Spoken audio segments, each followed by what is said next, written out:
الله naxariistay waxaa degmada wadajir ku geeriyooday Sheekh Maxamed Macallim Xassan oo ahaa caalim weyn diinta islaamka aad u bartay. Sheekh ayaa ahaa sheekh caalim ah iyo macallim diinta Quraanka Kariimka aad u yaqaano. Sheekh ayaa ahaa aabihiisa macallim weyn oo aad loogu aflaxay. Waxaa la dhihi jiray Macallim Xassan oo Axmed Cali Soonuur.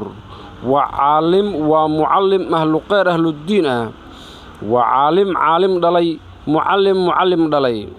الله u naxariiste maanta ayaa ummadda Soomaaliyeed caalim weyn ka baxay naxariis jan Allah siiyo sheekh ayaa aaskiisa waxa ka soo qayb galay culumaa u diin aqayaar qaybaha kala duwan bulshada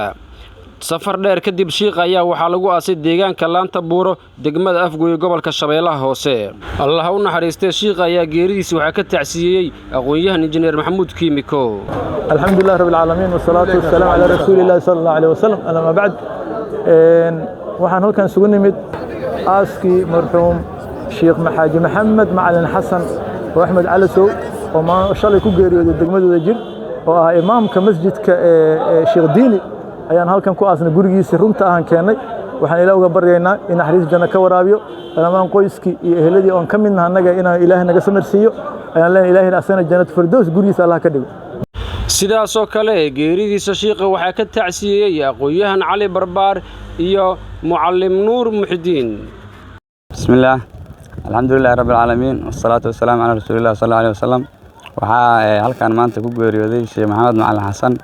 oo ahaa sheekh aad caan u ah oo aad loo yaqaano Madiina xaafadda degmada Wadajir gaar ahaan ereedan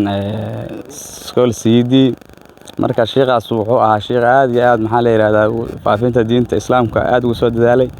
in badan ka soo shaqeynay marka waxaan Ilaahay uga baryaynaa jannat firdaws inuu Ilaahay ka waraabiyo dhamaanteena waa soconaa Ilaahay asagana naga waqtigan markuu galo Ilaahay noo naxariisto marka sheekhaas waxaan leenahay Ilaahay u naxariisto qabriisa Allah u waasiyo bismillaahir rahmaanir rahiim maanta waxaan iskugu nimanaa Sheekh Maxamed Macallim Xassan aaskiisa aan iskugu nimanaa Allah u naxariisto jannat firdaws Allah siiyo inta u tagana doorta Allah ka dhigo saasan ugu duceyn Daahir Axmed Maxamed Manester deegaanka Laanta Buur degmada Afgooy gobolka Shabeellaha Hoose